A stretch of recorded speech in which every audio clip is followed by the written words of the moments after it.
হাতে লিখেছি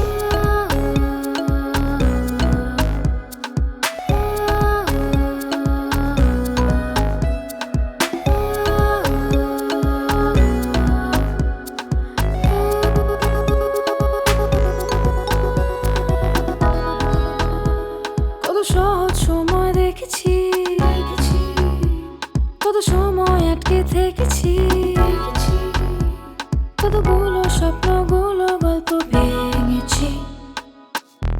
কেন ফিরলাম আমি আবার, কেন চলে গেল আধার?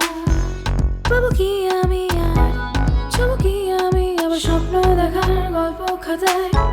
ছুটেছিলাম আমি হাওয়ায়, ছুটেছিলাম আমি সফলতায়, গতিবেগে উচ্ছ্বসিতে যেতে চাই আমি আবার। সহজ করতে চাই, নিয়ম ভাঙতে চাই, নতুন নতুন ইচ্ছেগুলো পূরণ করতে চাই। হ্যালো এভরিওয়ান, আমি রিজু আর তোমরা দেখছো দ্য বং আর চ্যানেল। সো টাইটেল থাম্বনেল দেখে নিশ্চয়ই বুঝতেই পেরে গেছো আজকে আমরা কোথায় যেতে চলেছি। তো হ্যাঁ বন্ধুরা, আজকে আমরা যেতে চলেছি বাগনাপাড়া চড়ক উৎসব। আর এই চড়ক উৎসবের মাহাত্ম্য তোমরা সবাই জানো হয়তো। সো বেশি কিচ্ছু বলবো না, তো চলো একবার আমরা সেটা দেখা করছি চড়ক উৎসবের যে স্থান, সেই স্থান। সো ফাইনালি আমরা এখন বাগনাপাড়া স্কুল মাঠে চলে এসেছি। আর দেখতেই পাচ্ছ এখানে হাজারো সন্ন্যাসীরা চলে এসেছেন, যারা সন্ন্যাস কামিয়েছে এই চড়ক উৎসবে সামিল হতে চান। হ্যাঁ, তারা এখন আস্তে আস্তে ঢুকছে এবং আমাদের পুরোহিত মশাইও আমাদের যে শিব ঠাকুরের মুখোশটা, সেই মুখোশটা নিয়ে এসেছে এবং সেই মুখোশটা আমাদের যে মেন মুড়িতে লাগাবে, যে চড়ক গাছটা হবে সেই চড়ক গাছেতে লাগাবে। আর এখানে এখন পুরোহিত মশাই যে মূর্তি পূজা করছেন, আর এখানে ঢাক ঢোল কাঁসি সবই তোমরা হয়তো শুনতে পাচ্ছ। তো আশা করি তোমাদের এই ভিডিওটা ভালো লাগছে। আর আগের দিনের ভিডিওটা যারা যারা এখনও দেখুনি তারা অবশ্যই গিয়ে দেখে আসতে পারো যে চড়ক উৎসব কেন পালন করা হয় এবং কে প্রথম এই চড়ক উৎসবটি প্রতিষ্ঠা করেছিল। সো চড়ক উৎসবের মাহাত্ম্যটা তোমরা সবাই জানো হয়তো, বিভিন্ন জায়গায় বিভিন্ন ধরনের চড়ক উৎসব পালন করা হয়। তেমনই বাগনাপাড়ায়ও চড়ক উৎসব পালন করা হয় বিভিন্ন শিখ গীতে, মুখে ঠোঁটে এবং কানেতে বিভিন্ন শিখ গীতে। এছাড়াও পিঠে যে সমস্ত আমাদের বঁড়শি আছে সেই বঁড়শিগুলো গীতে এরকম বাঁশের খুঁটিতে ঝুলানো হয়, দিয়ে গোল গোল করে ঘোরানো হয়। সেগুলো সবই তোমরা এই ভিডিওতে দেখতে পাবে। তো তোমরা পুরো ভিডিওটা দেখো।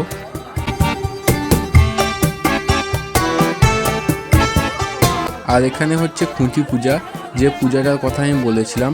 আর এখানে যতক্ষণ না ঠাকুরের মাথা থেকে ফুল পড়ছে ততক্ষণ কিন্তু সন্ন্যাসীরা, এই গাজন সন্ন্যাসীরা, এরা কিন্তু এই শিব দিতে ঘুরতে পারবে না। আর এখন এই যে শিব ঠাকুরের মুখোশটা যেটা আছে সেটা এই তালের যে গুঁড়িটা আছে সেই গুঁড়ির সাথে আটকে দিচ্ছে। এবং এখানে দেখতে পাচ্ছ একটু ভিডিওটা আগে পরে এডিট করা হয়ে গেছে, যার কারণে একটু ভুলভ্রান্তি হয়েছে। তো আশা করি তোমরা ক্ষমা করে দেবে। তো বিভিন্ন জায়গায় বিভিন্ন ধরনের চড়ক উৎসব পালন করা হয়, এখানেও ঠিক সেম। কিন্তু আমাদের যে ডাক্তারে বলে যে কোথাও কাটা কেটে গেলে কিংবা ছিঁড়ে গেলে সেখানে টক জিনিস খাওয়া বারণ থাকে, কিন্তু এখানে যে সমস্ত যারা মুখে শিক নিচ্ছে তারা যখন সেই শিকগুলো বের করছে, বের করার সাথে সাথেই তারা কিন্তু আম চিবিয়ে খাচ্ছে। এই একটা অদ্ভুত ধরনের প্রতিভা তোমরা এখানে লক্ষ্য করতে পারবে। আর কালকে যে ভিডিওটা আসতে চলেছে সেই ভিডিওতে তোমাদের দেখাবো যে শিব ঠাকুরের মাথা থেকে কীভাবে অটোমেটিক ফুল পড়ছে, সেটা এই ভিডিওটা দেখাবো না, সামনে আরও একটা ভিডিও দেখাবো। সেটার জন্য অবশ্যই চ্যানেলটাকে সাবস্ক্রাইব করে রাখো। আর দেখতে পাচ্ছ কত ভিড় এখানে।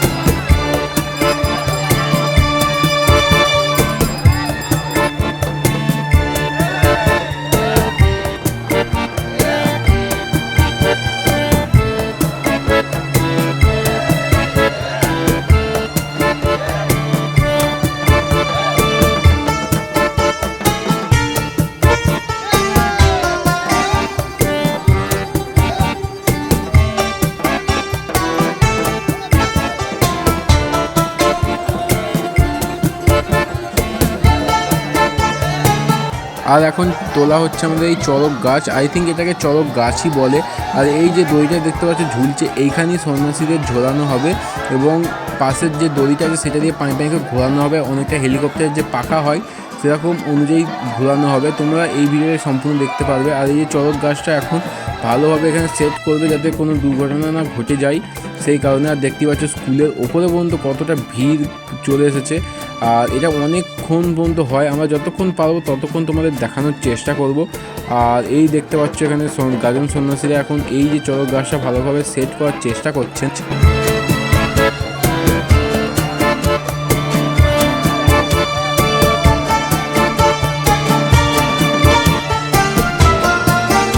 আর এখানে যে সমস্ত মুখে শিকগুলো গেঁথা হয় সেই সমস্ত শিকগুলো এখন ধার দেওয়া হচ্ছে। এক কথায় যে সিরিজ কাগজ দিয়ে ঘষে ঘষে সামনের দিকে ছুঁচালো করা হচ্ছে যাতে খুব সহজেই ঠোঁটের মধ্যে দিয়ে ছেদ করা যায়, মানে ফুটো করা যায়। আর এখানে দেখতে পাচ্ছ বহু ধরনের যে সমস্ত বঁড়শিগুলো আছে সেগুলোও সেমভাবে ঘষা হচ্ছে।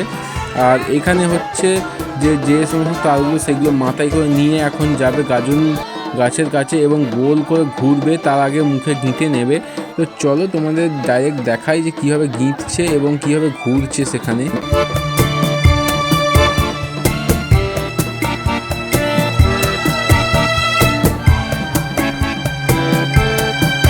আর এখানে এখন আমাদের যে শিকগুলো গেঁথা হয়েছে সেই শিখেতে ডগে ডগে আম দেওয়া হচ্ছে যাতে একটুখানি হলেও দোলে। তো এটা যতটা নিজের শরীরকে কষ্ট দিতে হবে ততটাই ইষ্ট দেবতাকে নাকি সন্তুষ্ট করতে হবে, সেই অনুযায়ী এই গাজন উৎসবটা পালন করা হয়। হিন্দু ধর্মের একটা ভয়াবহ উৎসব হচ্ছে এই গাজন উৎসব। আর এইখানে হচ্ছে যে সমস্ত সন্ন্যাসীদের ঝুলিয়ে ঘোরানো হবে সেই সমস্ত সন্ন্যাসীদের যে নির্দিষ্ট জিনিসগুলো সেগুলো সেট করা হচ্ছে। আর এখন দেখতে পাচ্ছ কত মানুষ এখানে ভিডিও করছে, আর মানে ক্রেজটা শুধু দেখো যে কত মানুষের ভিড় এখানে। আর এখানে বাচ্চা থেকে বুড়ো সবাই কিন্তু এই মুখে কানে শিক নিতে একে অপরের কাঁধে চড়ে কিন্তু ঘুরছে, দেখতেই পাচ্ছ। আর চারিদিকে গঙ্গা জল ছিটানো হচ্ছে। আর দেখো এই যে আমগুলো ঝুলছে এর মধ্যে যখন শিকগুলো বের করে নেওয়া হবে না, তখন এই আমগুলি তারা চিবিয়ে খাবে। আর কাটা ছিঁড়াতে কিন্তু টক জিনিস খেলে কিন্তু বিষাক্ত হয়ে যেতে পারে, কিন্তু এখানে কিন্তু তারই সম্পূর্ণটাই উল্টো।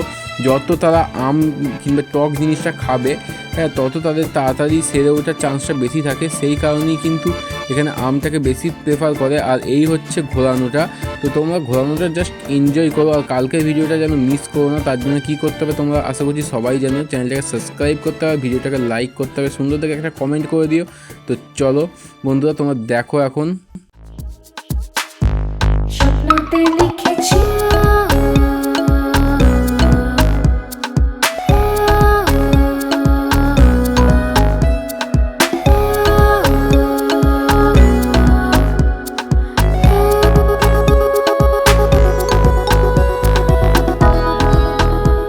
কত সহজ সময় দেখেছি, কত সময় আটকে থেকেছি, কতগুলো স্বপ্নগুলো গল্প ভেঙেছি। কেন ফিরলাম আমি আবার, কেন চলে গেল আধার? পাবো কি আমি আর, যাবো কি আমি আবার স্বপ্ন দেখার গল্প খাতায়? চলেছিলাম